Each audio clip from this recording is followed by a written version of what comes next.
एक ऐसे समाज में जीते हैं जहाँ पर पत्थर की मूर्ति को 56 भोग और भूखे नंगे एक तरफ सो जाते हैं लोग। भूखे नंगे एक तरफ सो जाते हैं लोग। मजदूर को मजदूर समझे, मजबूर नहीं।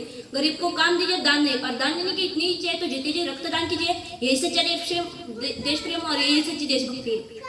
आदरणीय मुख्य अतिथि महोदय, गुरुजन और मेरे प्यारे दोस्तों, आप सबको स्वातंत्र्य दिन की हार्दिक शुभकामनाएं। मैं क्रांति उत्तम पार्टी छात्र। दुश्मन को अपनी जान कहते हैं हम, मोहब्बत की इसी मिट्टी को जान कहते हैं हम। जो दुनिया ने दिखाया उसे कहते हैं खामोशी, जो आंखों में दिखाया उसे तूफान कहते हैं हम। चाइना, अमेरिका, पाकिस्तान ये साजिशों का हिस्सा है, मगर हम इसको अपने घर का रोशनदान कहते हैं, अपने घर का रोशनदान कहते हैं। आजादी का सही मतलब वही समझ सकता है जिसने गुलाबी जली हो।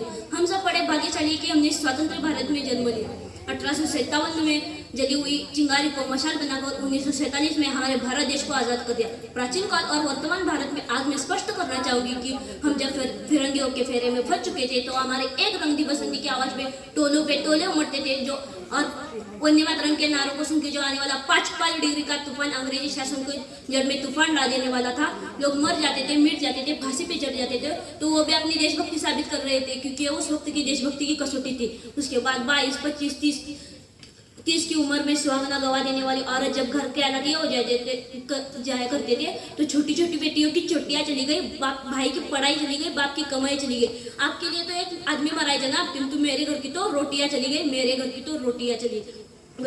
मेरे विचारों से यदि कोई व्यक्ति अपना काम पूरी मेहनत और ईमानदारी से करेगा तो वही सबसे बड़ा देशभक्त है। मैं नहीं मानती कि इंस्टाग्राम और फेसबुक के डीपी को 3 रंग में रंग देना ही देशभक्ति है। फिर मैं आपसे पूछना चाहूंगी, फुटपाथ पर रहने वाला वही बच्चा ट्रैफिक की छाव में नंगे पाँव में जब तिरंगा बेच रहा होता है तो आप उसे उसकी देशभक्ति कहेंगे?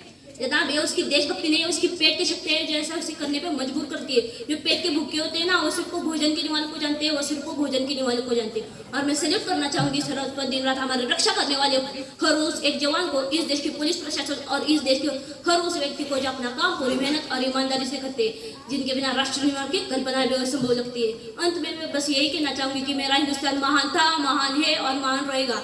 होगा हौसला सबके दिलों में बुलंद तो सारा जहां जय हिंद बोलेगा, सारा जहां जय हिंद बोलेगा, क्योंकि सारे जहां से अच्छा हिंदुस्तान हमारा, सारे जहां से अच्छा हिंदुस्तान हमारा। हम बुलबुलें इसकी, ये गुलसिता हमारा, ये गुलसिता हमारा। जय हिंद, जय भारत। धन्यवाद।